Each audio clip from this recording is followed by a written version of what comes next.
কিন্তু যদি খবর পায় সন্তান একটা পোশাকের অভাবে আছে, চোখের পানি ধরে রাখতে পারে না, এরে যুবক এই চিন্তা যদি করতে বাবার সম্পদ এটা বাবার না, মইরা গেলে তো তোর হয়ে যাবে, এই চিন্তা যদি করতি বাবার সন্তানের খেয়ানত সম্পদের খেয়ানত করতি না।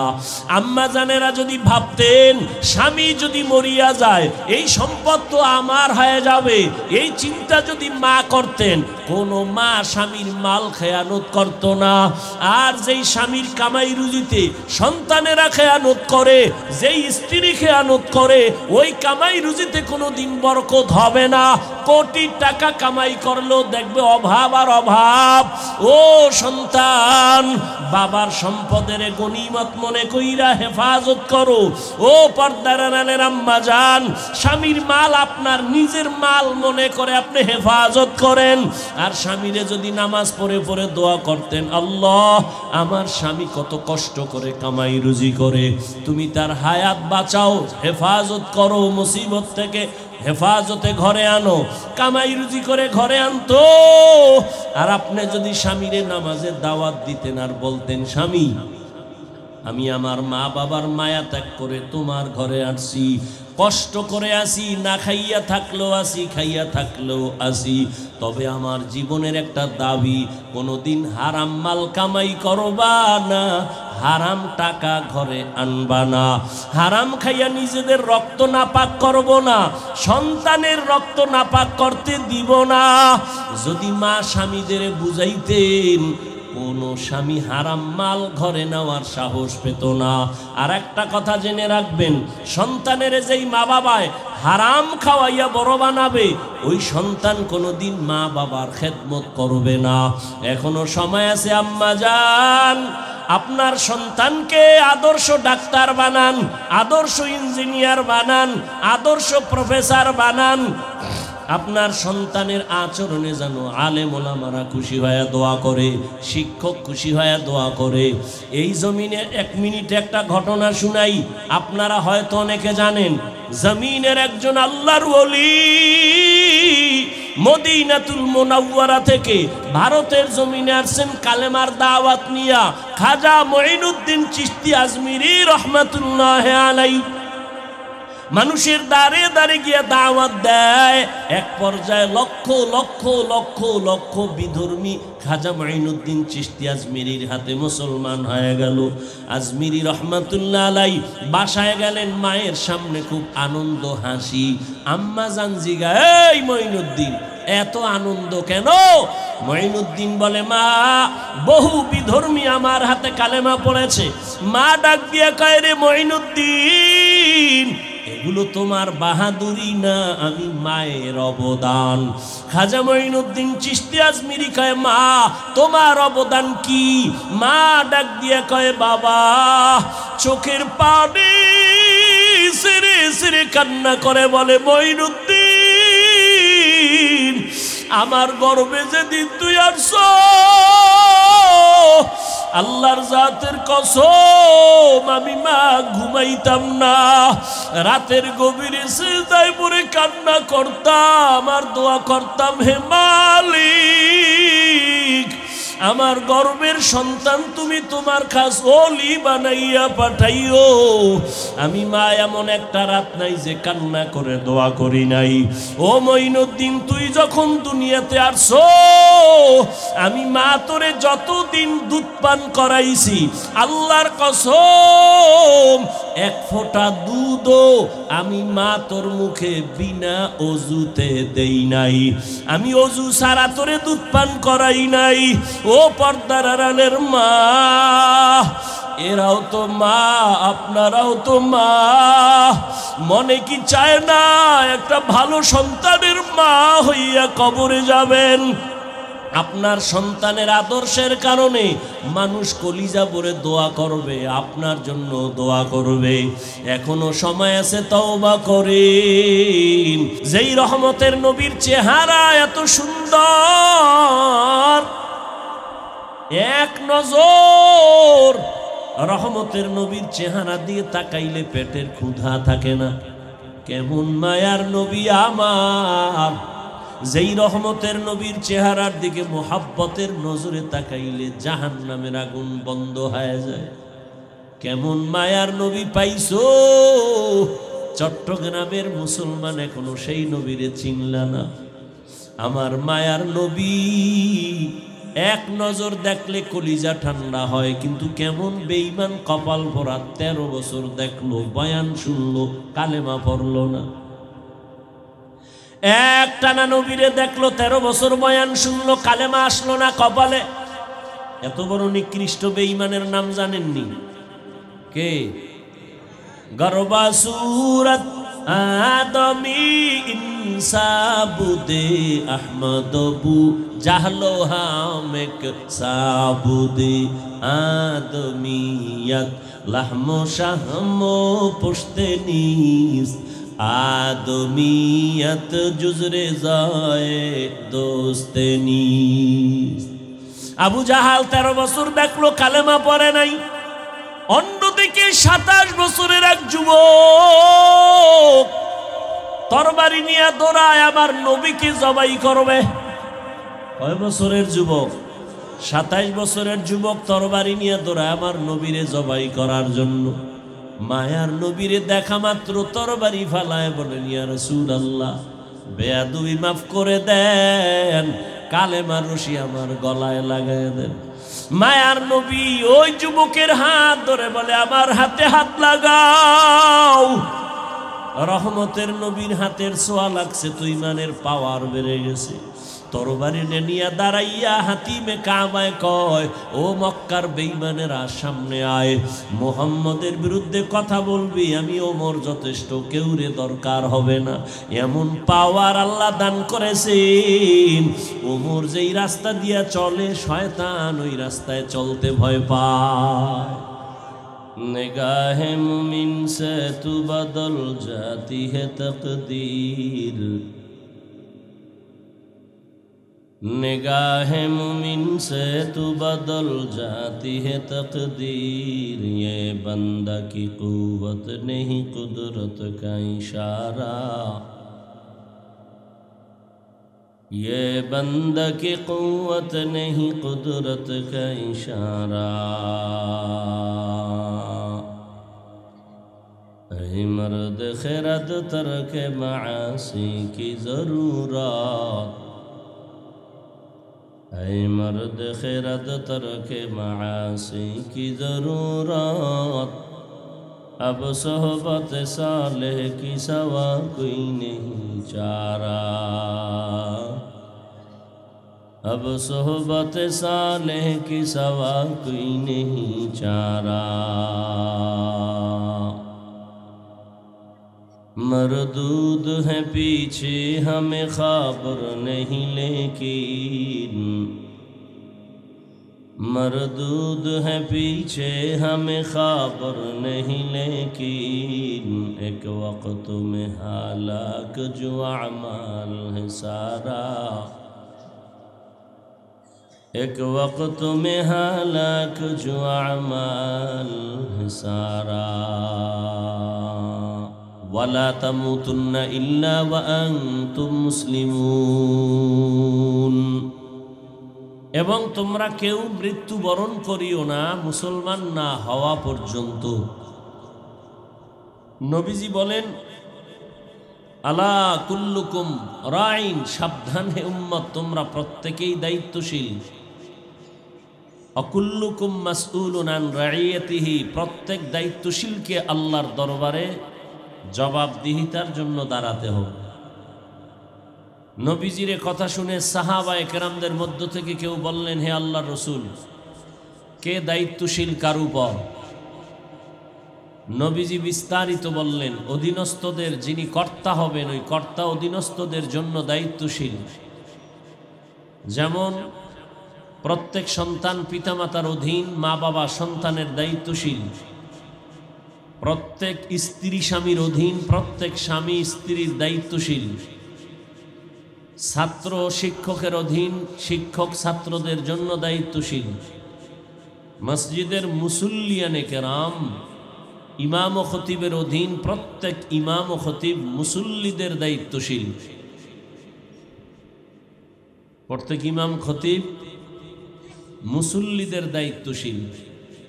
মুসল্লিদের দায়িত্বশীল কারা বলেন তো একবার? ইমাম ও খতিব। ওয়াজে বসলে অনেকের খুব ভাব আসে, ভাব। সুবহানাল্লাহ বললে মান কমে যাবে, আলহামদুলিল্লাহ বললে সম্মান কমে যাবে। এই মজলিস আসলে ভাবের মজলিস না, বিনয়ী হওয়ার মজলিস, তওবার মজলিস। আপনারা যেভাবে চুপচাপ বসে আছেন, এইভাবে কথার সামনে আগানোটা সুন্দর হয় না। বয়ান মুফতি আজিজুল হক রহমতুল্লাহ আলাইহি পটিয়ার একজন মুসাল্লাম বুজুর্গ থেকে শুনেছি, কত বড় আল্লাহর ওলি ছিলেন তিনি। এক বক্তা সাহেব বয়ান করতেছিলেন, আর মুফতি সাহেব হুজুর ছিলেন সভাপতি ওই স্টেজে, ওই মঞ্চে। বক্তা সাহেবের বয়ান এত দ্রুত, এত সুন্দর, এত আকর্ষণীয়, রুহানিয়তের সাথে চলছিল। হযরত ওই বক্তা সাহেবের বয়ান বন্ধ করে মাইক টেনে নিয়া বলছিলেন, এই বক্তা সাহেবকে আমি খেলাফত দিয়ে দিলাম, রুহানিয়তের এজাজত। এটি বললে আবার বলেন আপনি বয়ান শুরু করুন। বক্তা সাহেব আবার বয়ান শুরু করছেন, কিন্তু আগের মতো আর হয় না। বয়ান আগের মতো আর। মাইক আবার নিয়ে বললেন, আমি যে খেলাফত দিছিলাম তা ফিরায় নিলাম। শ্রোতারা আপনারা বলবেন, ফেল খেলাফত দিলাম কেন, দেওয়ার পরে নিলাম কেন? হযরত জবাব দিলেন, ভাবছিলাম তার যে রুহানিয়তের অবস্থা, ময়দানের মানুষগুলো বেকারার হয়ে গেছে কান্না করে, এটা তার নিজস্ব আল্লাহর দেওয়া রুহানি পাওয়ার, তার থেকে আসলে তার পাওয়ার না। ময়দানের মধ্যে একজন আল্লাহ ওয়ালা আছেন, তার রুহানি তাওয়াজ্জু লাগছে তার কলবে, ওখান থেকে তাওয়াজ্জু লাগার কারণে তার কথা আল্লাহ রকম বের করেছেন। এখান থেকে কি বুঝাইলেন? বয়ান বক্তার এলেম আমলের বাহাদুরিতে হয় না, জাহিরিভাবে যেটা হয় শ্রোতাদের অন্তরের মোহাব্বত আর আকর্ষণ, আর বাতিনিভাবে আল্লাহর কুদরত আর রহমতের দ্বারা হয়। কথায় কথা টানে। আপনি একজনকে ডাক দিলেন, এই আব্দুর রহমান, সে আওয়াজ দিল জি। আপনি আবার আওয়াজ বাড়াইলেন, আব্দুর রহমান, সে আবার আওয়াজ বাড়াই দিল জি। আপনারা যে ভাবে আছেন,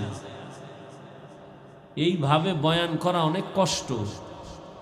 আমাগো নাই খাওন, নাই ঘুম, গাধার মতো সারাটা বছর দৌড়াই। একটা মানুষের জীবনের ঘুম, জীবনের শরীরের সর্বোচ্চ আল্লাহর দেয়া ঔষধ। এরপরেও যে কথা বলি আল্লাহর দয়া, বান্দার এখানে কিছুই নেই। তবে আপনাদের একটু দোয়া সহযোগিতা না থাকলে কেমনে হয়? না ভাব দেখতেছেন যে কি বয়ান করে, আগে বুঝে লুন। কারণ এখন তো বয়ানও ভাগ হয়ে গেছে, শ্রোতারাও দলীয়, বক্তাও দলীয়। বক্তা এসে চিন্তা করে নজর দিয়া, এ কি আমার দলের না বাইরের, এই বয়ান ওই লাইনে চলে। শ্রোতারাও চিন্তা করে কোন বক্তার টুপি কেমন, কি আমগো লাইনের না অন্য লাইনে। যদি দেখে মোটামুটি লাইনের, তা তো টেনশন নাই, চোখ বুঝে বয়ান শুনবে আর বাদাম খাইবে। আর যদি দেখে না আমগো লাইনের না, তাহলে 5 মিনিট বইব, দেখবে কি ভাব, কি বয়ান করে দেখি। যদি দেখে দাওয়াত তাবলিগের বয়ান হবে না, এই বয়ানের ইমান তাজা হবে না, বাড়ি ল, এটি আমগো খাম না, এটি গাট্টিওয়ালাদের কাজ। অথচ বয়ান করতেছে কোরআন হাদিস দিয়া। আবার যারা জিকিরের লাইনের, এরা জিকিরের লাইনে বয়ান শুনলে খুব খুশি, অন্য লাইনের বয়ান ভাল লাগে না। আবার যারা জিহাদের লাইনের বয়ান শুনলে খুব খুশি, অন্য লাইনের বয়ান ভাল লাগে না। কেন? মনের মতো বয়ান হয় নাই। আমি বলি, ও আহমক জাহেল, কোরআন সুন্নাহর বয়ান তোমার মন মতো হবে কেন? তোমার মনটাকে কোরআন সুন্নাহ অনুযায়ী বানাও। এইবার একটু আওয়াজ আইছে না? এতক্ষণ ঘুমে আছিলেন। বাঙালি তো বড় কঠিন মানুষ। কয় ভাই দাওয়াত, কয় আলহামদুলিল্লাহ। কয় আপনার বাড়ি? কয় নাউজুবিল্লাহ। বড় কঠিন। আল্লাহ হেদায়াত দান করুন। তো রহমতের নবী বললেন অধীনস্থদের যিনি কর্তা হবেন তারা দায়িত্বশীল। বলতেছিলাম মসজিদের মুসল্লিদের দায়িত্বশীল ইমাম খতিব, কমিটি না। কমিটি হইল মসজিদ মেরামতের দায়িত্বশীল, কিন্তু কমিটি এখন শুধু মসজিদ না, ইমাম খতিবেরও চালানোর মাস্তানি করে। কারণ কি জানেন? শিয়ালের হাতে মুরগি দিছে আমানত 3 দিন। শিয়াল বলে 1 সেকেন্ডও না, জিন্দা কেন মরাও দেওয়া হবে না। তো শিয়ালের হাতে মুরগি দিলে যা হয়, ধর্মের চাবি হারামখোরের হাতে দিলে তো তাই হবে। দিছে কারা? জিব্রাইল। বেনামাজি সুদখোর হারামখোরের হাতে ধর্মের চাবি দিছে কেরা? আমরা কইতে কষ্ট লাগে না? ভোটের আগের রাত্রে যে পচা পায়খানার নামে টাকা খাইছেন, এতে কষ্ট লাগে না? সারাদিন ইসলাম ইসলাম চিল্লাইয়া রাতের বেলা টাকা খাইয়া ঘুম থেকে উঠা বলে কেবলা অন্যদিক।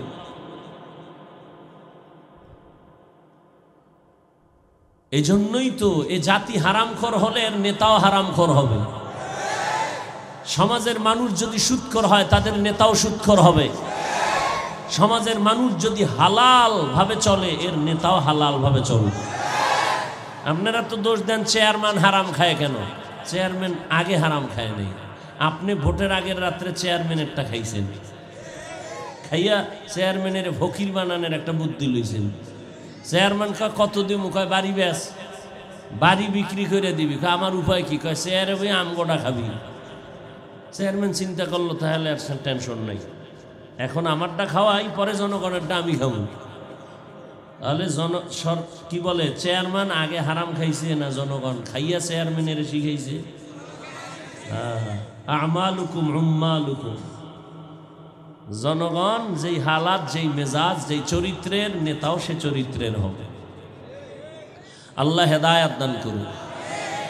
স্বাধীন স্বাধীন বলে আপনারা নাক টানে ঘুমান। দেশ স্বাধীন না? দেশ যদি স্বাধীন হয় চট্টগ্রামে আইনজীবীর গলায় ছুরি চালানো হয় কেন?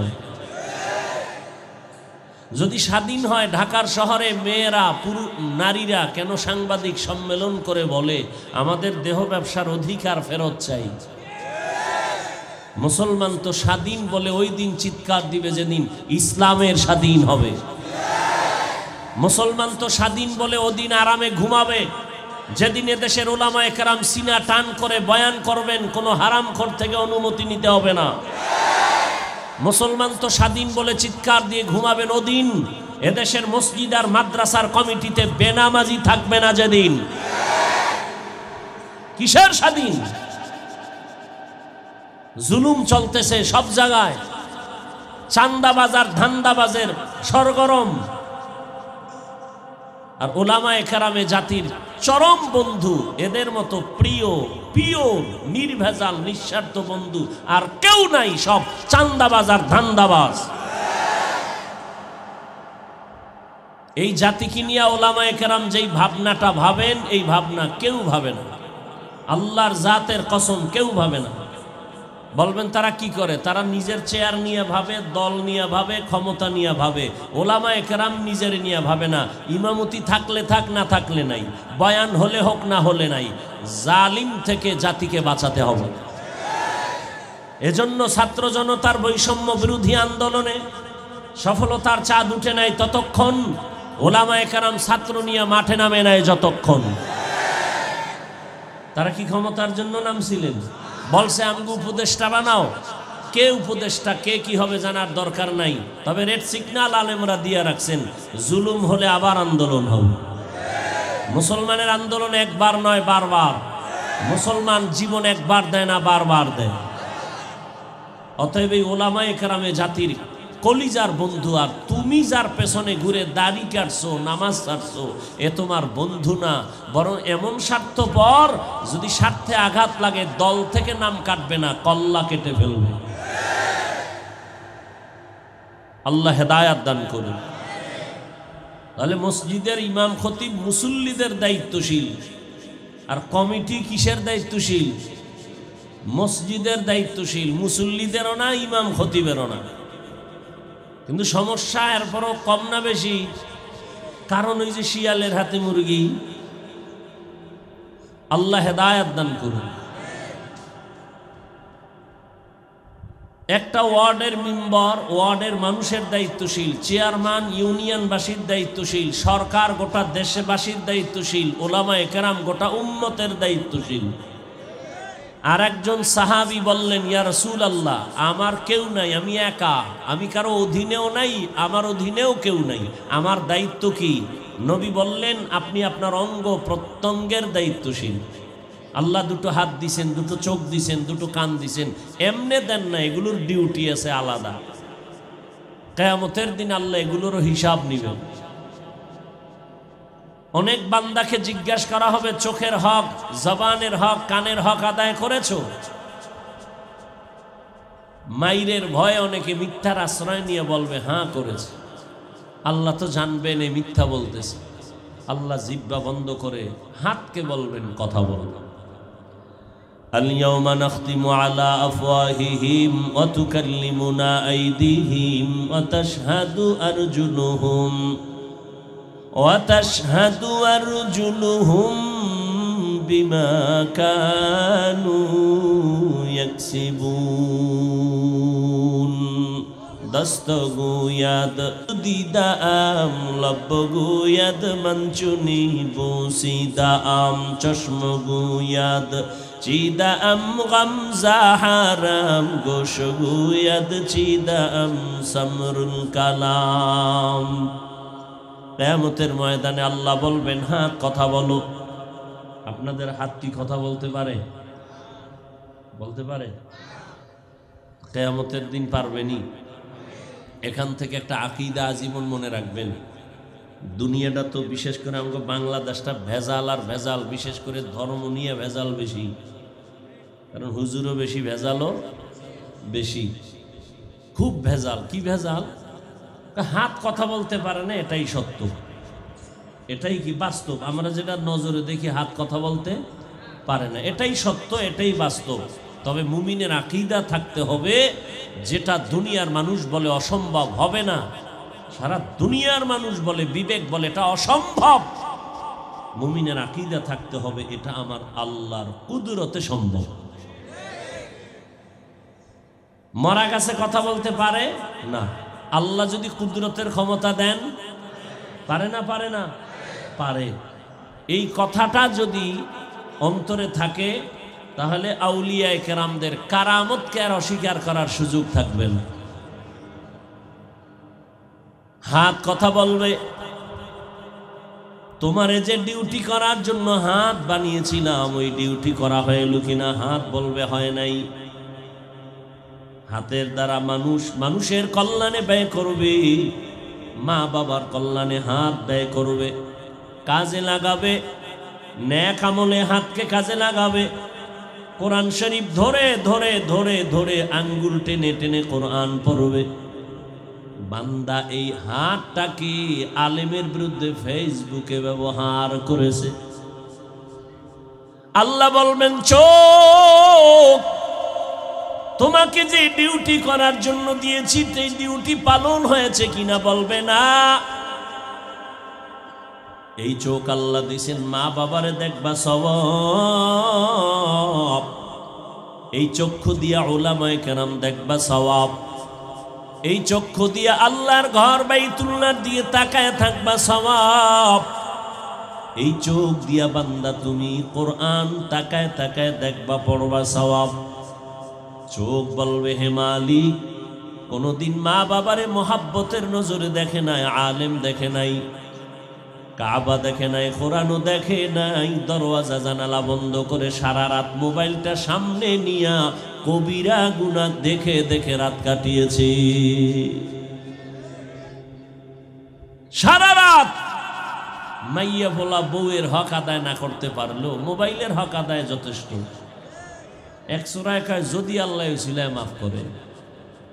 সারা রাত মোবাইলে কবিরা গুনাহ দেখতে দেখতে যুবক চেহারাটা নষ্ট হয়ে গেছে, চেহারায় কোনো নূর নাই।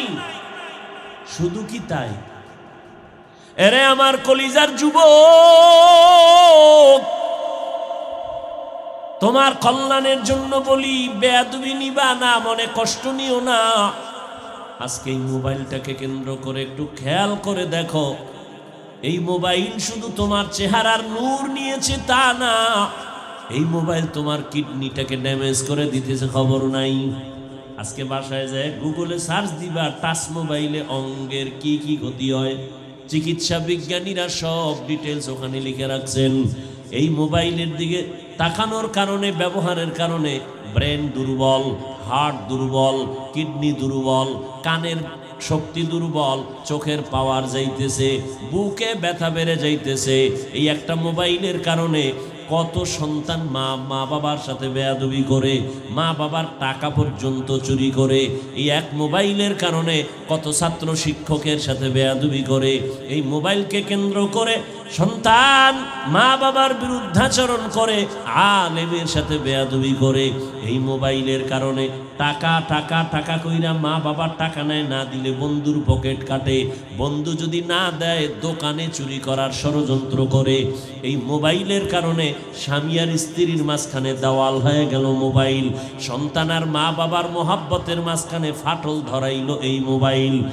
ও দুনিয়ার মুমিন মুসলমান, ও আমার কলিজার যুবক, এই একটা মোবাইলের কারণে তোমার মধ্যে কিচ্ছু নাই, হার্ট নাই, কিডনি নাই, চরিত্র নাই, লেখাপড়া নাই, আছে কি একটা রূহ, আজরাইল এটা নিয়ে গেলে তুমিও নাই। जिंदगी में बंदगी तू कर नहीं, जिंदगी में बंदगी तू कर नहीं, जिंदगी बे बंदगी शर्मिंदा है, जिंदगी बे बंदगी शर्मिंदा है। दुनिया में हो दुनिया का तलबगार न हो, बाजार से गुजर हो खरीदार न हो। ये दुनिया एक मिसले कागज फूल है, ये दुनिया एक मिसले कागज फूल है, जिंदगी में बंदगी तू करना है, जिंदगी बे बंदगी शर्मिंदा है, जिंदगी बे बंदगी शर्मिंदा है। यहाँ हम सब मुसाफिर, दिल ना लगा,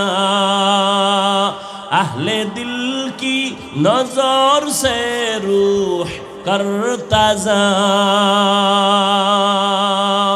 शाह दौलत सब फकीर गर नेक नहीं, शाह दौलत सब फकीर गर नेक नहीं, जिंदगी में बंदगी तू करना है, जिंदगी में बंदगी तू करना है, जिंदगी बे बंदगी शर्मिंदा है, जिंदगी बे बंदगी शर्मिंदा है, जिंदगी में बंदगी कुन बंदगी, बंदगी बे जिंदगी शर्मिंदगी। ও আমার কলিজার যুবক, কয়দিন আর যৌবনের বাহাদুরি করবা? আল্লাহ যদি তোমারে হায়াত আরো দেয় সর্বোচ্চ 60 থেকে 70, উম্মতে মুহাম্মদীর হায়াতের থেকে বেশি না গড় হায়াত, তুমি যদি 30 বছরের সন্তান হও, আরো মনে ধরে নিলে আরো 30 বছর তুমি বাঁচবা, কিন্তু এই বাঁচাটা তোমার কল্যাণের বাঁচা হবে না। কারণ আরো 30 বছর বাঁচার জন্য যেই পরিমাণ তোমার মেধা থাকা দরকার, তুমি অল্প বয়সে মোবাইল দিয়ে সে মেধা নষ্ট করেছো। যেই পরিমাণ তোমার চোখের পাওয়ার, কানের পাওয়ার থাকা দরকার, ওই পরিমাণ পাওয়ার ছিল কিন্তু মোবাইলের কারণে নষ্ট করে ফেলেছো। ওই জীবনটা যদি বেঁচেও থাকো, তোমার পঙ্গু হয়ে বেঁচে থাকতে হবে। এরে আল্লাহর বান্দা, সবাই কি খারাপ? বলে না না। আবার তোমার মতো যুবক তাকাইয়া দেখো, জীবনে কোনোদিন মাদ্রাসায় পড়ে নাই, আলিফ বাতাও শিখে নাই, জেনারেল লাইনে থাকার পর তোমার মতো কত যুবক সালাম ছাড়া কথা বলে না, চোখ উঁচু করে কথা বলে না, মোবাইলে চরিত্র নষ্ট করে না, স্কুলে পড়ে, কলেজে পড়ে, 5 বেলার নামাজও পড়ে। সত্য কথা স্বীকার করো, আছে না নাই? তুমি কেন পারবা না? তোমার কপালে কার অভিশাপ লাগাইছো রে যুবক? এখনো সময় আছে, তওবা করে নাও। আল্লাহ পাক রব্বুল আলামিন বলেন, মুমিনদের 2টা কর্মসূচি দিলাম, কোনো বেঈমানকে আমি দেই নাই। এই কর্মসূচি যদি পালন করতে পারো, আমি আল্লাহ কুদরতের দ্বারা তোমাকে বিনা হিসাবে জান্নাত দিয়ে দিব। প্রথম কর্মসূচি, আমি আল্লাহকে ভয় করার মতো হক আদায় করে। ইয়া আইয়ুহাল্লাযীনা আমানুত্তাকুল্লাহা হাক্কা তুকাতিহ, আল্লাহকে ভয় করো, ভয় করার মতো হক আদায় করে। সাহাবায়ে কেরাম পেরেশান হয়ে গেছেন, আল্লাহর হক আদায় করে ভয় করা কোনো বান্দার দ্বারা সম্ভব না। রহমতের নবীর কাছে গেলেন, নবীও চিন্তায় পড়ে গেলেন, এটা আসলেই তো অসম্ভব। দয়াময় আমার আল্লাহ জিব্রাইল আমিনকে পাঠায় দিয়ে বলেন, জিব্রাইল যাও, আমার নবীরে সান্ত্বনার বাণী শোনায় দাও। ইত্তাকিল্লাহা মাস্তাতাতুম, আমার হক আদায় করে ভয় করার প্রয়োজন নাই। প্রত্যেক বান্দা যেন তার সাধ্য মতো আমি আল্লাহকে ভয় করে। বারবার আল্লাহ ভয় করার কথা বলেন। ভয়ের নাম তাকওয়া। যারা আল্লাহকে ভয় করবেন তাদের নাম মুত্তাকিন। আল্লাহ তাআলা কোরআনের শুরুতেও তাকওয়ার বয়ান করেন। তাকওয়া এমন একটা দামি সম্পদ, যেই সম্পদটা অর্জন যদি করতে পারে, আল্লাহ তাকে দুনিয়াতে 6টা পুরস্কার দিবেন, আখিরাতে আরো 2টা দিবেন, আরো 2টা, টোটাল 8টা হবে। আখিরাতের প্রথম পুরস্কার বিনা হিসাবে জান্নাত। আখিরাতে দ্বিতীয় পুরস্কার হবে পর্দা ছাড়া ডাইরেক্ট আমার আল্লাহর সাথে মোলাকাত। हर के दारत खौफे हकदार दिल मदाम जन्नतुल मअवा देहद रामकाम जुज़बा हक ची जे मखाज इंसुजा फजले उआ मस्ते दर जुमला जहां। আল্লাহর ভয় বড় দামি এক সম্পদ। ইন্না আকরামাকুম ইনদাল্লাহি আতকাকুম। আল্লাহ তাআলা বলেন, আমার কাছে দামি ওই ব্যক্তি যার মধ্যে থাকবে তাকওয়া, আমার ভয়। তাকওয়া বড় দামি এক সম্পদ। দুনিয়াতে আল্লাহ তোমাকে 6টা পুরস্কার দিবেন, এর মধ্যে একটা পুরস্কার আছে, আল্লাহ তোমাকে স্পেশাল একটা পাওয়ার দান করবেন, যেই পাওয়ার দুনিয়ার সবাই পাবে না। ওই পাওয়ার কোরআনের ভাষায় বলে ফুরকান। ইয়া আইয়ুহাল্লাযীনা আমানু ইন তাত্তাকুল্লাহ ইয়াজআল লাকুম ফুরকানা। এই পাওয়ারকে হাদিসে বলা হয় ফেরাসাত। قال رسول الله صلى الله عليه وآله وسلم اتقوا فراسة المؤمن فإنه ينظر بنور الله أو كما قال النبي عليه الصلاة والسلام। ফেরাসাতের পাওয়ার বান্দা, তুমি যতদূর দেখো, একজন আল্লাহর প্রিয় বান্দা মুত্তাকি তোমার থেকে আরো বহু দূর দেখবেন। নিজের চোখের পাওয়ার দিয়া না, আল্লাহর দেওয়া নূরের আলো দিয়া দেখতে পাবেন। আর এই পাওয়ার আল্লাহ মুত্তাকি যারা, এদের ছাড়া আল্লাহ দিবেন না। আল্লাহর ভয় যাদের অন্তরে থাকবে তাদের নাম মুত্তাকি। এখানে যদি আমি আপনাদের প্রশ্ন করি, আপনারা কারা কারা আল্লাহকে ভয় করেন, যদি প্রশ্ন করি, সবাই হাত উঠাইবে না? কিছু চালাক পারলে পাও উঠাই দিয়া বলবে 4 হাত পায়ে আমরা আল্লাহরে ভয় করি, হুজুরদের থেকে আমরা বেশি ভয় করি। অথচ এমন আশেক রাসূল এখানে আছে, আজকে ফজর পড়ে নাই, জোহর পড়ে নাই, আসর পড়ে নাই, এশার নামাজও পড়ে নাই, মাগরিবও পড়ে নাই, এরপরও চায়ের দোকানে বসে চাপাবাজি করে, তাদের দিল পরিষ্কার। আমি 5 বেলার নামাজ পড়িয়া বলি আল্লাহকে ভয় করি, আপনি নামাজ বাদ দিয়া বলেন আল্লাহকে ভয় করি। আমি দাড়ি রেখে বলি আল্লাহকে ভয় করি, আপনি দাড়ি না রেখে বলেন আল্লাহকে ভয় করি। আমি পর্দা ঠিক রেখে বলি আল্লাহকে ভয় করি, আপনি বেপর্দায় চলে বলেন আল্লাহকে ভয় করি। আসলে কি 2 ভয় সমান?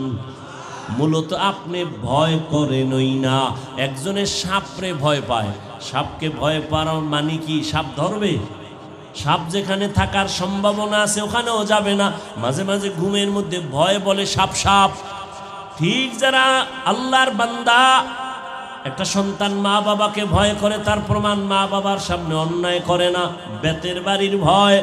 একটা ছাত্র শিক্ষকের ভয় করে, প্রমাণ শিক্ষকের সামনে ছাত্র অন্যায় করে না, বিচারের ভয়, শাস্তির ভয়।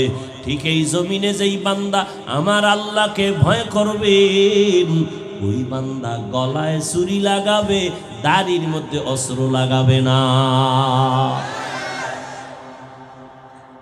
এই তাকওয়ার দাম কত? যে রহমতের নবী, যার কোনো গুনাহ নাই। কেমন মায়ার নবী আমার! মুসা নবী আল্লাহর বন্ধু, ঈসা নবী আল্লাহর বন্ধু, ইব্রাহিম নবী আল্লাহর বন্ধু, দাউদ নবী আল্লাহর বন্ধু, মুহাম্মদ আল্লাহর বন্ধু। ব্যবধানটা কি? সব নবী রাসূল আমার আল্লাহ তাআলার আশিক, আর আমার আল্লাহ হলেন শুধু মুহাম্মদের আশিক। ইমামুল আউয়ালিন আল আখিরিন, বাহরে সাদকা রাহমাতাল লিল আলামিন, সাইয়্যিদুল কাউনাইন খাতমুল মুরসালিন, আখিরামদ বুদ ফখরুল আউয়ালিন। আমার আল্লাহ যেই নবীর আশিক, সেই নবীর কোনো গুনাহ নাই। কেমন মায়ার নবী আমার! ওই নবীকেও আল্লাহ বলেন, নবী আপনি তাকওয়া অর্জন করেন, আমাকে ভয় করেন। ইয়া আইয়ুহান নাবিয়্যুত্তাকিল্লাহ ওয়া লা তুতিইল কাফিরিনা ওয়াল মুনাফিকিন।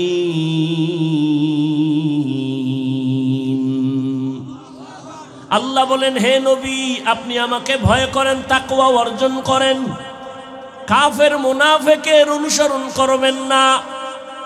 তাকওয়া বড় দামি এক সম্পদ।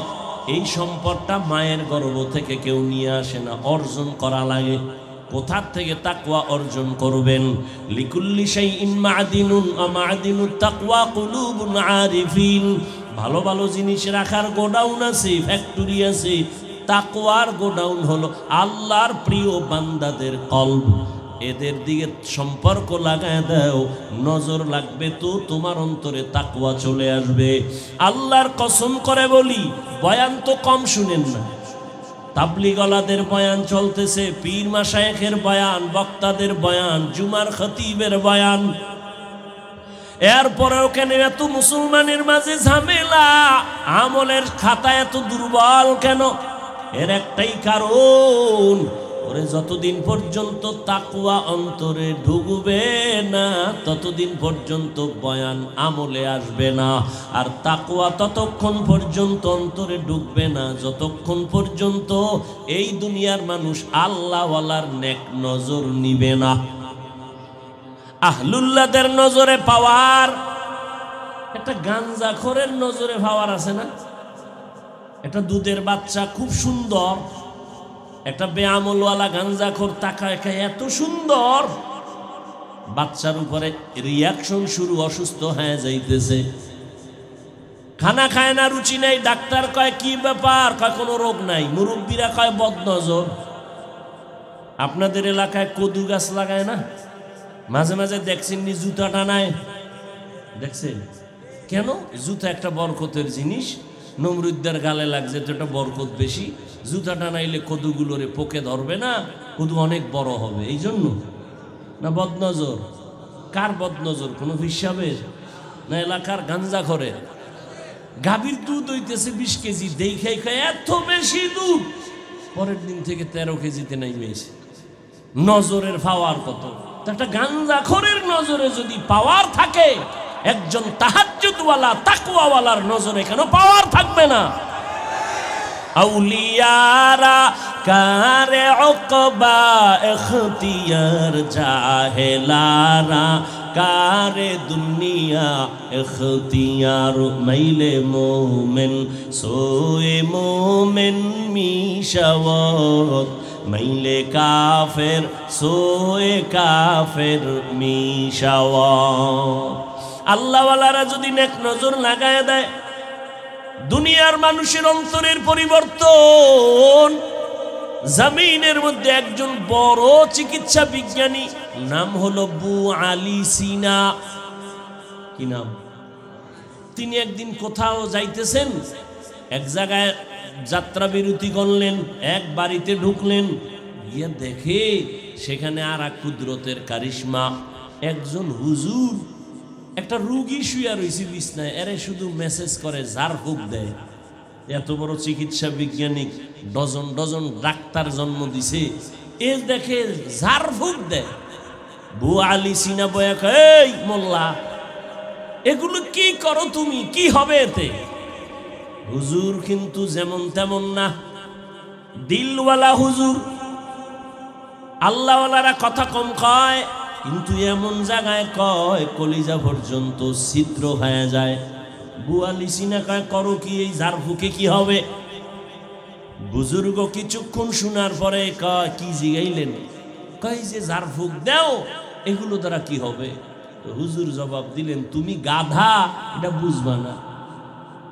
এত বড় একজন চিকিৎসা বিজ্ঞানী আবু আলী সিনা, এর যখন গাধা কইছে, মাথা ঠান্ডা না গরম? তেলে বেগুনে গরম। এবার হুজুর ধুইতেছে ইচ্ছা রকম, হুজুর খারাপ, এই খারাপ সেই খারাপ। হুজুরে একটা কথা কই আবার চুপচাপ ঝাড়ফুঁক শুরু করছে। দীর্ঘ টাইম ডাক্তার চিকিৎসা বিজ্ঞানী বকা দেওয়ার পর হুজুর এবার আবার ফিরে তাকাইলেন, ভাই এত রাগ করলেন কেন? আমি কি আপনাকে থাপ্পড় দিয়েছি? কয় না তো। আপনার শরীরে টাচ করছি? কয় না তো। এত গরম কেন? আপনি আমাকে গাধা বললেন কেন? আরে ভাই, এটা আমার একটা মুখে কথা বলছি, এতে আর সমস্যাটা কি? এতে আপনার কলিজা ছিদ্র হয়ে গেছে, পুরিয়া ছাই। এবার হুজুর ধইরা ফেলছে, এই দুনিয়াদার, চিকিৎসা বিজ্ঞানী হইছো কিন্তু আসল জিনিসের খবর নাই। ভালো করে শুনে নাও, আমার একটা মুখের কথায় যদি তোমার কলিজা ফুরিয়া যায়, আমি এই জবান দিয়া যদি কোরআন তেলাওয়াত করে ঝাড়ফুঁক দেই, কেন অ্যাকশন হবে না?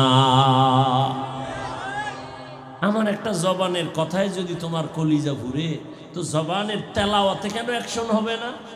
এই কালামে জিন্দা কুরআনে হাকিম, হিকমতে উলায়া জালাস্তু কদিম বখা কুরআন, কালামুল্লাহ বসন কদিমাস্ত ই কদিমাস্ত ইনাইনো। আল্লাহওয়ালাদের নেক নজর লাগাও, সোহবতে আহলুল্লাহ,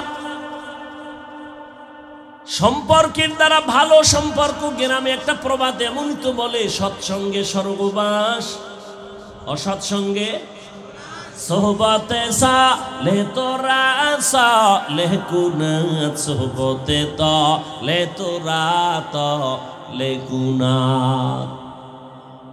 আপনাদের এলাকায় কুকুর আছে না? কুকুর, এগুলো কার মাখলুক?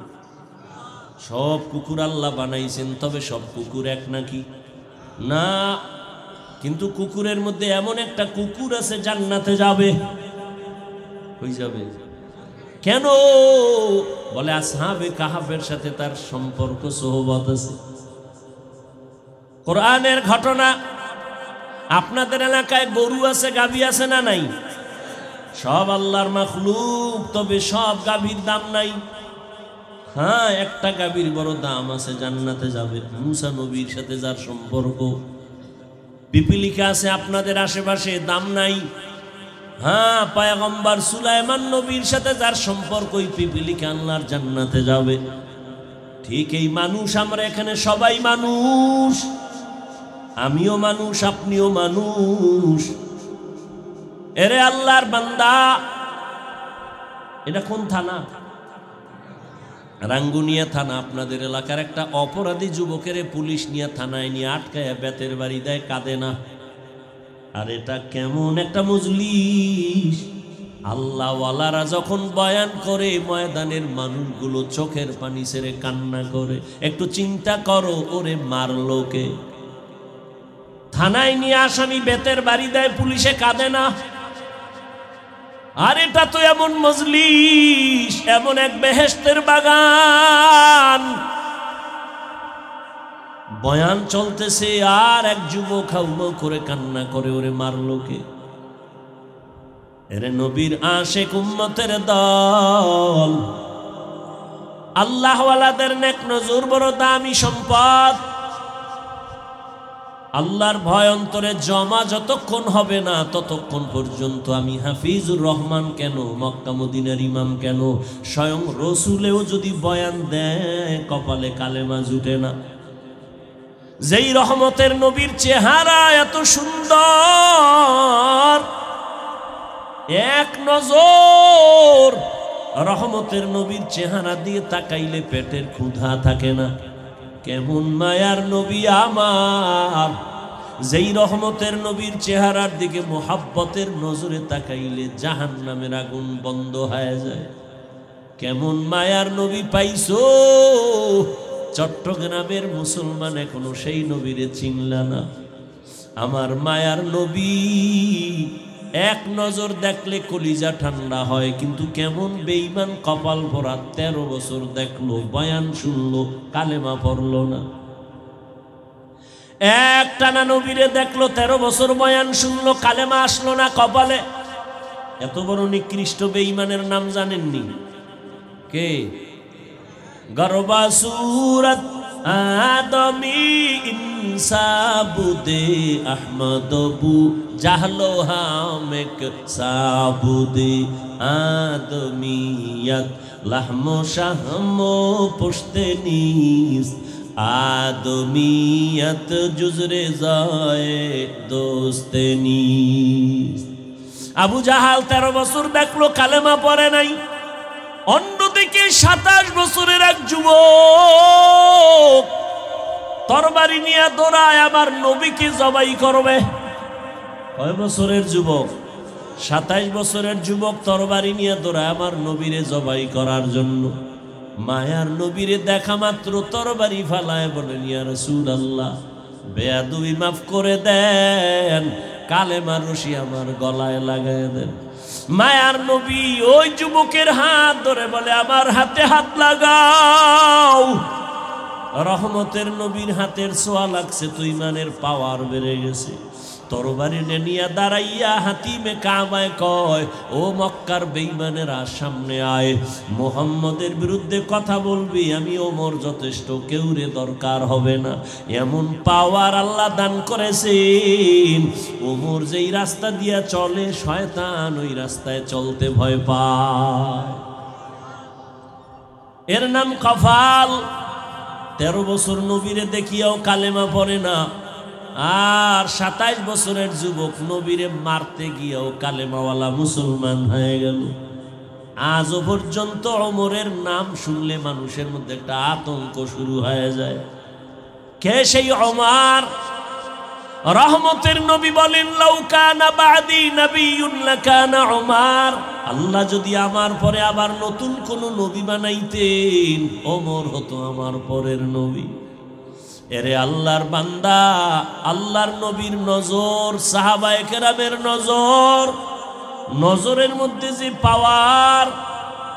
এরে নবীর আশিক ওমরে ফারুক রাদিয়াল্লাহু তাআলা আনহু খুতবা পড়েন, হঠাৎ করে মাঝখানে একটা অপ্রাসঙ্গিক আওয়াজ দিলেন, ইয়া সারিয়াতাল জাবাল, ইয়া সারিয়াতাল জাবাল, জাবাল, এই সারিয়া, পাহাড় পাহাড় পাহাড়। ওমর যেখানে আওয়াজ দিছেন সেখান থেকে সারিয়া কই?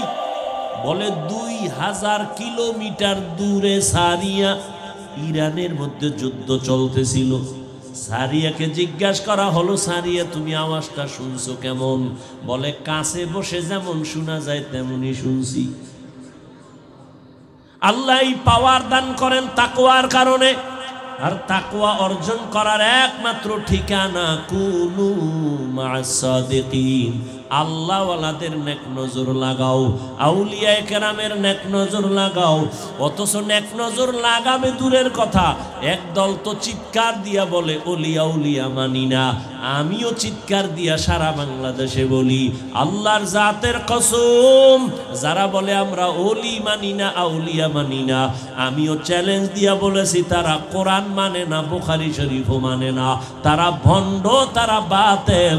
এদেরকে যারা ভণ্ড বলবে না তারাও ভণ্ড। আউলিয়ারা কারে উকবা ইখতিয়ার, জাহেলারা কারে দুনিয়া ইখতিয়ার। দুইটা কর্মসূচি দিলেন, এক হলো তাকওয়া অর্জন করো, দ্বিতীয় কর্মসূচি ওয়ালা তামুতুন্না ইল্লা ওয়া আনতুম মুসলিমুন।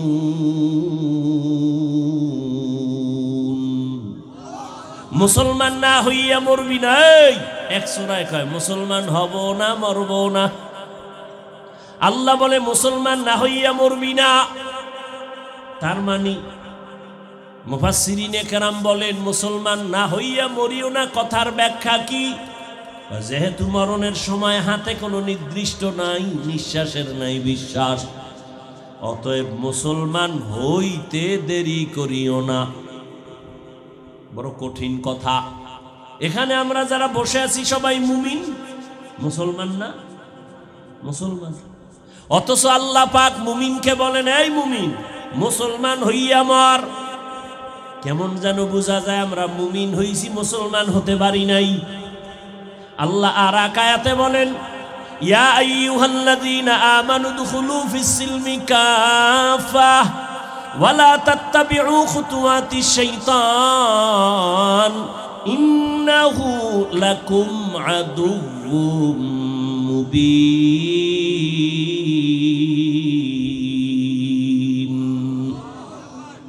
ও মুমিনেরা, ইসলামের মধ্যে পরিপূর্ণ ঢুকে যাও। আল্লাহ আর একটা আয়াতে আরো স্পষ্ট করে বলেন, ইয়া আইয়ুহাল্লাযীনা আমানু আমিনু বিল্লাহি ওয়া রাসূলি। ও মুমিন, আল্লাহর উপরে রাসূলের উপর ঈমান আনো। আরে আমরা তো মুমিন হইছি আল্লাহ এবং রাসূলের উপর ঈমান আনার কারণেই তো আমরা মুমিন। আল্লাহ আবার মুমিনের কয় ঈমান আন। ঘুমাইতেছেন? খুব খেয়াল করেন, মুমিনেরে আল্লাহ ডবল করে ঈমান আনতে বললেন কেন? আল্লাহ তো জানেন এমন একটা যুগ আসবে আমার নবী বিদায়ের পরে, দুনিয়ার মুসলমানেরা নিজেরা নিজেরা দ্বন্দ্ব করবে ধর্ম নিয়া।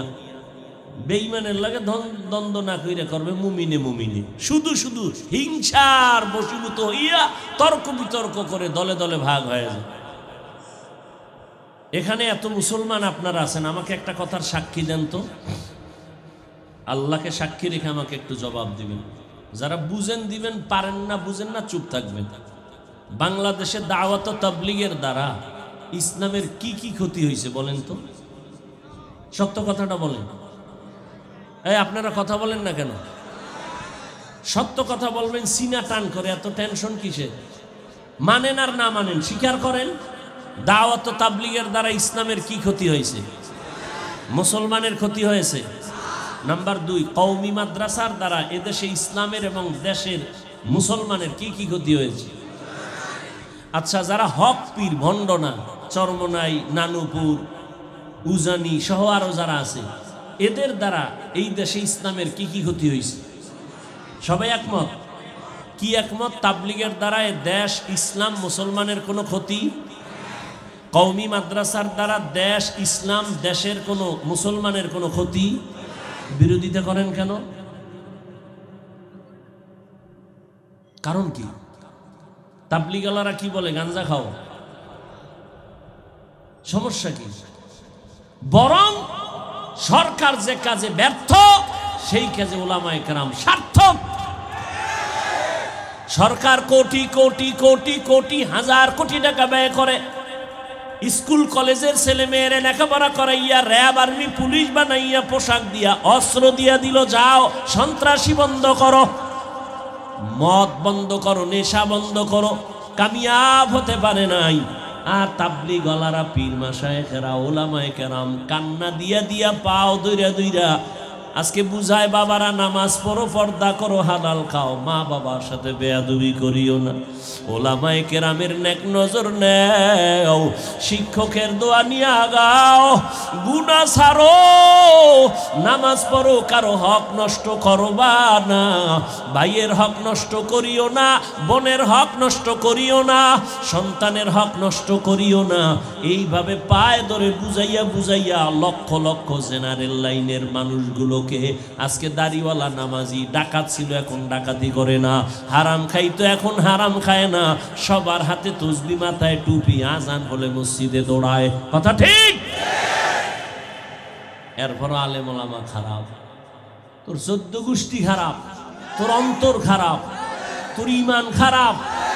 তোর মতো এই দুর্বল ইমান আল্লাহরে আল্লাহ কয়, ইয়া আইয়ুহাল্লাযীনা আমানু আমিনু বিল্লাহ, এই মুমিন তোর ইমানে ভেজাল, নির্ভেজাল ইমানটারে ঠিক কর। ইমানের মধ্যে শিরিকের গন্ধ আছে, তাড়াতাড়ি শিরিক মুক্ত ইমানটা রেডি কর।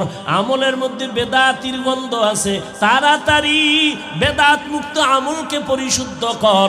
নেকলে গা জামানায়ে আখির আহলে বিদআত, निकलेगा ज़मानाए आखिर अहले बिदाअत, इस्लाम में नई नई बाती कर ईजाद, इस्लाम में नई नई बाती कर ईजाद। एरे अल्लाहर बान्दारा, मुमिन के अल्लाह बोलेन आबार ईमान आनो। আমগো অনেকে প্রশ্ন করে, নবী দাওয়াত দিছে কাফেরের কাছে, তোমরা কেন মুমিন হইয়া, মুসলমান হইয়া আরেক দল মুসলমানের ডবল দাওয়াত দাও? প্রশ্ন আছে না নাই? আল্লাহ কয়, আমি যদি ডবল ইমান মুমিনের ইমানের দাওয়াত দিতে পারি ডবল, তাহলে মুসলমান মুসলমানের কেন দাওয়াত দিতে পারবে না? আচ্ছা, আপনাকে দাওয়াত বাদ দিয়া যদি ঘুমায় থাকে ওলামায়ে কেরাম, এমনি তো নাচনেওয়ালা বুড়ি, আরো যদি পায় ঢোলের বারে, এত বয়ান এত বয়ান এত বয়ান, বড় মানুষ লাইনে আসতে চায় না। করোনার মতো গজব দিয়েও বাঙালির ঘাড় সোজা করতে পারে না। এ আগের সুদ করে এখনো সুদ খায়, আগের ঘুষ করে এখনো ঘুষ খায়, আগের বেনামাজি এখনো বেনামাজি। এই জাতিরে আলেম ওলামারা মেহনত না করলে উপায় কি হইতো? হ্যাঁ, এটা সত্য। মুসলমানের পিছনে এই 12 মাস সময় না দিয়ে যদি মাত্র 6 মাস প্রতিদিন 1 ঘন্টা করে আমাকে লাগাও, হিন্দুদের মন্দিরে গিয়ে বয়ান করি, খ্রিস্টানদের গির্জায় গিয়ে বয়ান করব, ইনশাআল্লাহ 6 মাসে সব বিধর্মীরা মদিনার আশিক হয়ে যাবে ইনশাআল্লাহ। কিন্তু ওগো বয়ান করার টাইম কই? তোমাকে তালি দিতে দিতে 12 মাস শেষ। ফজরের পরে বয়ান, জোহরের পরে বয়ান, কি বৃষ্টি আর কি রৌদ্র, দৌড় দৌড়, কুত্তা এত দৌড়ায় না, এই পরিমাণ দৌড়াচ্ছে, পাও ধইরে ধইরে বলি। অথচ আপনিও মুসলমান, আমিও মুসলমান, আপনার আমার আল্লাহ এক, নবী এক, কোরআন এক, কাবা এক, ধর্ম এক, কালেমা এক। দুনিয়াতে আসছি এক, বিদায় বেলা কবরের সাইজও হবে এক, কাপড় হবে 3টা, কালার হবে এক। কবরের মধ্যে প্রশ্ন তিনটা, তাও হবে এক। রবের পরিচয় দাও, ধর্মের পরিচয় দাও, রাহমাতুল লিল আলামিনের পরিচয় দাও। ও এলাকার মা বোনেরা, ও যুবক বাবারা, বৃদ্ধ বাবাজিরা, আপনারাও যে আল্লাহর গোলাম, আমিও সে আল্লাহর গোলাম। আপনারা যে নবীর উম্মত, আমিও সেই নবীর উম্মত। আজকে আপনাকে পাও দইরা দইরা বুঝানো লাগে, তার কারণ বুঝিয়া পাই না। আমি টুপি খুলতে চাই না, আর আপনি কেমন মুসলমান যে টুপি দিতেই চান না। আমি দাড়ি কাটতে গেলে লজ্জা পাই, আর আপনি কেমন নবীর আশিক যে দাড়ি রাখতে গেলে লজ্জা পান। আমি পর্দা না করলে লজ্জা পাই, আপনি কেমন নবীর আশিক যে পর্দা করতে গেলে লজ্জা পান। আমি মসজিদে না ঢুকলে লজ্জা পাই, আর আপনি কেমন নবীর আশিক যে মসজিদে ঢুকতে গেলে লজ্জা পান। বুঝতেছি না আসলে আমরা কি ভুলে আছি না আপনারা ভুলে আছেন তাও বুঝি না। তবে যুবকেরা, বাবারা, যদি একটু বলতে পারতা হাফিজ ভাই তোমরা ভুলে আছো, আমরা সঠিক, যদি বলতে পারতা দলিল দিয়া, আমি এখন দাড়ি কেটে ফেলতাম, আমি এখন প্যান্ট শার্টটাই লাগাইয়া রাস্তায় গিয়া তোমাদের সাথে মিলে নাচ গান করতাম। ও বাবা বলো আমরা ভুলে আছি কিনা বলো। আর যদি বলো না না হাফিজ ভাই, ওলামায়ে কেরাম আপনারাই সঠিক, আমরা যারা নামাজ পড়ি না, পর্দা করি না, হালাল খাই না, আমরা ভুলে আছি, তাহলে আমি তোমাকে একটা গালিও দিব না, বরং আমি আদর করে বলবো, বিনয়ের সাথে বলবো, পাও দুইটা আগাইয়া দাও। আমি নিচে নাইমা তোমার পায়ে ধরে বলি, আর দাড়ি কাটিয়া আমার মায়ার নবীর আর কাটাইও না রে বাবা। নামাজ বাদ দিয়া আমার আর আল্লাহকে বেজার করিও না। ওরে জীবনে তো কম নামাজ ছাড়ো নাই, কম বেপরদায় চলো নাই, কত দাড়ি কাটছো, আর কত দাড়ি কাটলে তোর মনের আশা মিটবে, তারপরে তওবা করবি। জীবনে তো কম বেপরদায় চলো না, আর কত বেপরদায় চললে মনের আশা মিটবে, তারপরে তওবা করবা। জীবনে তো বান্দা তুমি মোবাইলে গুনাহ কম করো নাই, আর কত গুনাহ করলে তোমার মনের আশা মিটবে, তারপরে তওবা করবা।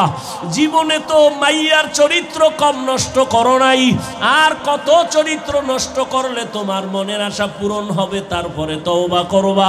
পার্কে পার্কে তো কম ঘুরো নাই, আর কতদিন পার্কে গিয়া ঘুরলে তোর মনের আশা মিটবে, তারপরে তওবা করবি। ও আমার যুবক, এ কথাটাও বলিও, তোমার আর হায়াতের বাকি কতদিন। করোনায় কত যুবক চলে গেল, ছাত্র জনতার আন্দোলনে কত তাজা তাজা যুবক চলে গেল। এমন একটা দিন নাই পানির নিচে যুবকের লাশ, ঘুমের বিছানায় যুবকের লাশ, গাড়ির চাকার তলে নিচে যুবকের লাশ। তুমি মনে করছো সুস্থ, কিছুদিন বাঁচবা না। অসুস্থ রোগীটারে ডাক্তার বলে নিয়ে যাও, মনে যা চায় খাওয়ায় দাও, আর বাঁচবে না। কিন্তু চোখে তাকায় দেখছি ওই অসুস্থ রোগীটা এখন লাঠি হাতে নিয়ে চলে, হাঁটে, তার সামনে আপন ছোট ভাই সুস্থ মানুষ চলে গেছে। তুমি আজকে সুস্থ আছো, কালকে এই টাইমে তুমি সুস্থ থাকবা গ্যারান্টি নাই। ও যুবক, আজকে আমিও তো তোমার মতো প্যান্ট শার্ট টাই লাগায় যদি রাস্তায় ঘুরতাম, কেউ আমারে বাধা দিত না। টুপি মাথায় দিলে মাথা গরম, দাড়ির কারণে যৌবনের ভাব থাকে না। বড় জামা পরছি এই জন্য মনে হয় যেন শরীর গরম লাগে, আটকা লাগে। তোমার থেকে কম বুঝি না, এরপরও কেন দাড়ি কাটি না।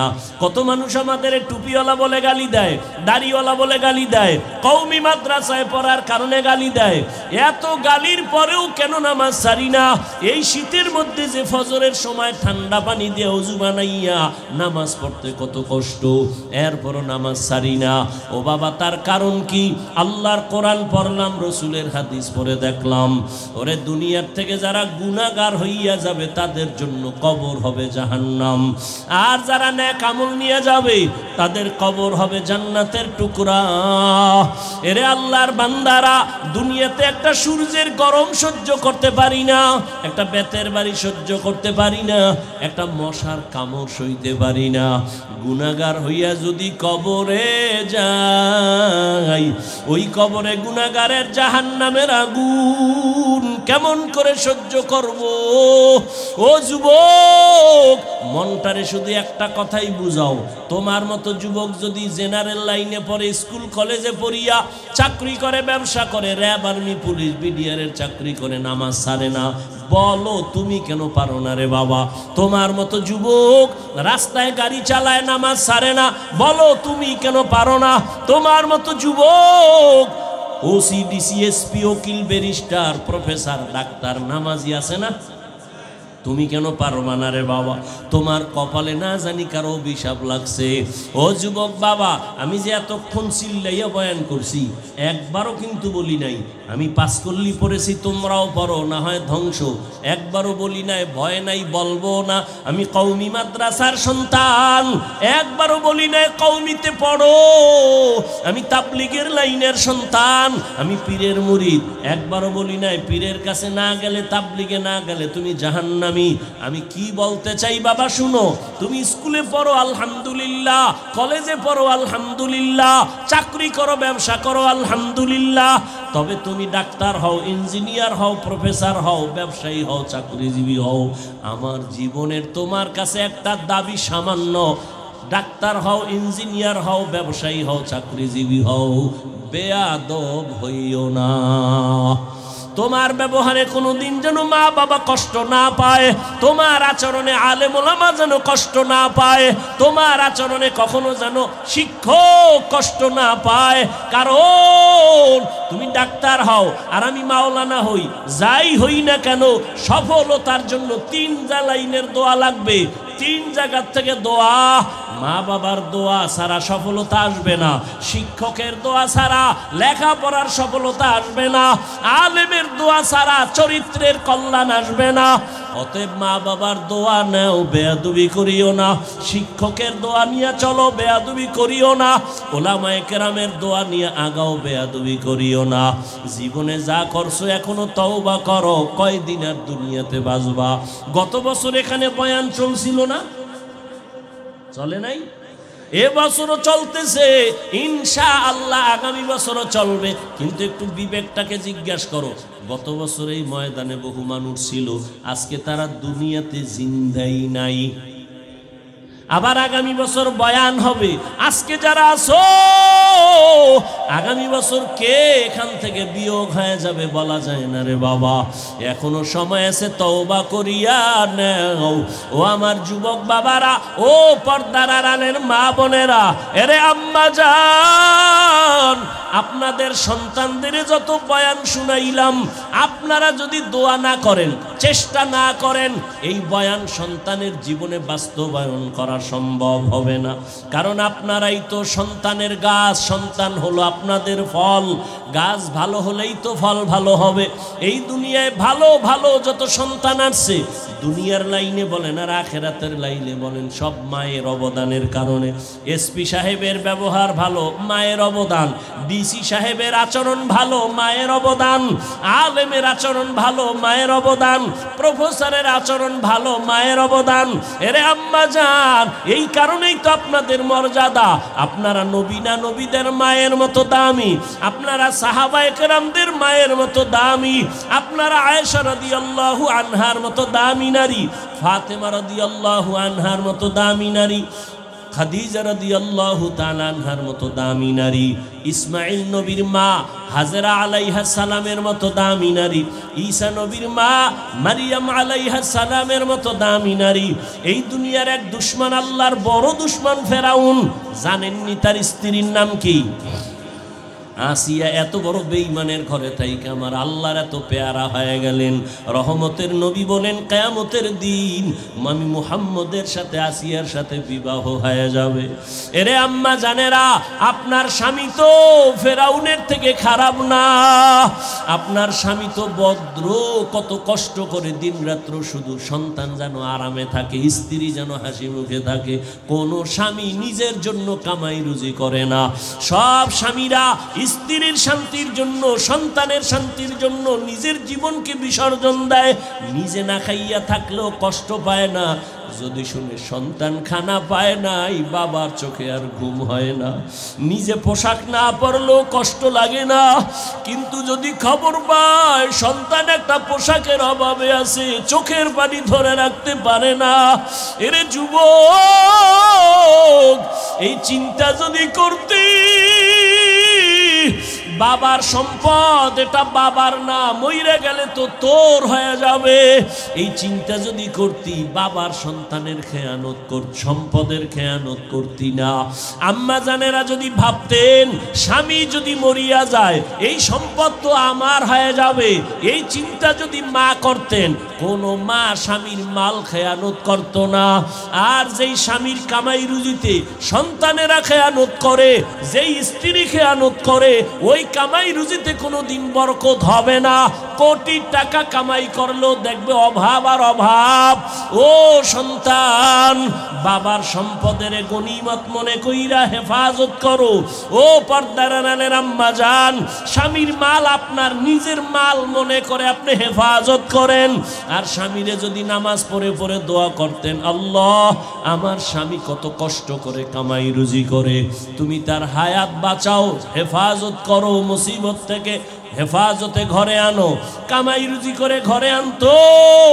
আর আপনি যদি স্বামীরে নামাজের দাওয়াত দিতেন আর বলতেন, স্বামী আমি আমার মা বাবার মায়া ত্যাগ করে তোমার ঘরে আসছি, কষ্ট করে আসি, না খাইয়া থাকলেও আসি, খাইয়া থাকলেও আসি, তবে আমার জীবনের একটা দাবি, কোনোদিন হারাম মাল কামাই করবা না, হারাম টাকা ঘরে আনবা না, হারাম খাইয়া নিজেদের রক্ত নাপাক করব না, সন্তানের রক্ত নাপাক করতে দিব না। যদি মা স্বামীদের বুঝাইতেন, কোনো স্বামী হারাম মাল ঘরে নেওয়ার সাহস পেত না। আর একটা কথা জেনে রাখবেন, সন্তানের যেই মা বাবায় হারাম খাওয়াইয়া বড় বানাবে, ওই সন্তান কোনোদিন মা বাবার খেদমত করবে না। এখনো সময় আছে আম্মা জান, আপনার সন্তানকে আদর্শ ডাক্তার বানান, আদর্শ ইঞ্জিনিয়ার বানান, আদর্শ প্রফেসর বানান। আপনার সন্তানের আচরণে যেন আলেম ওলামারা খুশি হয়ে দোয়া করে, শিক্ষক খুশি হয়ে দোয়া করে। এই জমিনে এক মিনিটে একটা ঘটনা শুনাই, আপনারা হয়তো অনেকে জানেন। জমিনের একজন আল্লাহর ওলি মদিনাতুল মুনাওয়ারা থেকে ভারতের জমিনে আসছেন কালেমার দাওয়াত নিয়া। খাজা মঈনুদ্দিন চিশতি আজমিরি রহমাতুল্লাহ আলাইহি মানুষের দাঁড়ে দাঁড়ে গিয়ে দাওয়াত দেয়। এক পর্যায়ে লক্ষ লক্ষ লক্ষ লক্ষ বিধর্মী খাজা মঈনুদ্দিন চিশতি আজমিরির হাতে মুসলমান হয়ে গেল। আজমিরি রহমাতুল্লাহ আলাইহি বাসায় গেলেন, মায়ের সামনে খুব আনন্দ হাসি। আম্মা জান জিগা, এই মঈনুদ্দিন এত আনন্দ কেন? মঈনুদ্দিন বলে, মা বহু বিধর্মী আমার হাতে কালেমা পড়েছে। মা ডাক দিয়া কয়, রে মঈনুদ্দিন এগুলো তোমার বাহাদুরি না, আমি মায়ের অবদান। খাজা মঈনুদ্দিন চিশতি আজমিরি কয়, মা তোমার অবদান কি? মা ডাক দিয়া কয়, বাবা চোখের পানি সিরে সিরে কান্না করে বলে, মঈনুদ্দিন আমার গর্বে যেদিন তুই আসছো, আল্লাহর জাতের কসম আমি মা ঘুমাইতাম না, রাতের গভীরে সিজদায় পড়ে কান্না করতাম আর দোয়া করতাম, হে মালিক আমার গর্বের সন্তান তুমি তোমার খাস ওলি বানাইয়া পাঠাইও। আমি মা এমন একটা রাত নাই যে কান্না করে দোয়া করি নাই। ও মঈনুদ্দিন তুই যখন দুনিয়াতে আসছো, আমি মা তোরে যতদিন দুধ পান করাইছি, আল্লাহর কসম এক ফোঁটা দুধও আমি মা তোর মুখে বিনা অজুতে দেই নাই, আমি অজু ছাড়া তোরে দুধ পান করাই নাই। ও পর্দার আড়ালের মা, এরাও তো মা, আপনারাও তো মা, মনে কি চায় না একটা ভালো সন্তানের মা হইয়া কবরে যাবেন? আপনার সন্তানের আদর্শের কারণে মানুষ কলিজা ভরে দোয়া করবে, আপনার জন্য দোয়া করবে। এখনো সময় আছে, তওবা করেন। আর বেপরদায় চলবেন না, আর নামাজ ছাড়বেন না, স্বামীর মাল খেয়ানত করবেন না, মোবাইলে চরিত্র বিক্রি করবেন না, সময় নষ্ট করবেন না। আপনার মতো কত মা এই অঞ্চলে এখনো আছে, পর্দা করে, নামাজ পড়ে, স্বামীর মাল হেফাজত করে, সন্তানকে আদর্শওয়ালা বানানোর মেহনত করে, মোবাইলে সময় নষ্ট করে না। এরে আম্মা জানেরা, আপনারা কেন পারবেন না? ও আমার বাবাজিরা, আপনারাও তো এই জমিনে আছেন, কয়দিন আর থাকবেন বলা যায় না। আপনার মতো কত বুড়া মসজিদে গিয়া 5 বেলার নামাজ পড়ে, আপনারা কেন পারবেন না? এখন থেকে তওবা করে নেন। মরিয়া গেল নামাজ ছাড়বেন না, দাড়ি কাটবেন না, বেপরদায় চলবেন না। ও আমার কলিজার যুবক বাবারা, হেদায়াতের মালিক আল্লাহ। জানি না আবু জাহালের মতো কে কপাল পোড়া এখানে বসছে জানি না, আর কার কপাল জানি ওমরের মতো তাজা। গুনার কথা স্মরণ করিয়া কে যেন তওবার নিয়ত করেছে। ও যুবক বাবারা, যদি তওবার নিয়ত থাকে, মনে মনে আমার আল্লাহকে ডাকো আর বলো, হে আল্লাহ, জীবনে তো কম দাড়ি কাটি নাই, নামাজ কম কামাই দেই নাই, বেপরদায় কম চলি নাই রে আল্লাহ। মনে হয় গুনার কারণে আমি এখন নাপাক, আমার হাত নাপাক, চোখ নাপাক, জিহ্বা নাপাক, অন্তর নাপাক। আমাকে মানুষ মাওলানা বলে, মুফতি বলে, মুহাদ্দিস বলে, আসলে আমি এখন পর্যন্ত মানুষ হইতে পারি নাই। মানুষ আমারে সম্মানের চেয়ার দেয়, অথচ আমার গুনার কারণে আমি বড় অপরাধী। ও যুবক, তোমার মতো যুবক নামাজির অভাব নাই, মনেরে বুঝাইয়া তওবা করো, আল্লাহকে বলো, আল্লাহ আমার মতো যুবক যদি গাড়ি চালায়, কৃষি কাজ করে, নামাজ পড়ে, শ্রমিকের কাজ করে, নদীর মধ্যে মাছ ধরিয়াও নামাজ পড়ে, আমিও তৈরি হয়ে গেলাম। যতদিন হায়াত পাই আর নামাজ ছাড়বো না, দাড়ি কাটবো না, বেপরদায় চলবো না, মা বাবার সাথে কষ্ট বেয়াদবি করব না, বরদোয়া নিব না, শিক্ষকের দোয়া নিয়া, উলামায়ে কেরামের পরামর্শ নিয়া, নবীজির তরিকা মেনে খাঁটি মুসলমান হইয়া তাকওয়া নিয়া জান্নাতের পথে চলবো। তওবা করার যদি কারো নিয়ত হয়, মুনাফিকি দুর্বলতা যদি না থাকে, খাঁটি তওবার নিয়ত যাদের আছে, দুটো হাত আমার আল্লাহকে দেখাইয়া দাও। আয় আল্লাহ, হাতগুলো কবুল করে নেন, তওবা কবুল করে নেন, তওবার উপরে মজবুত হইয়া চলার মতো তৌফিক দান করেন, আমিন।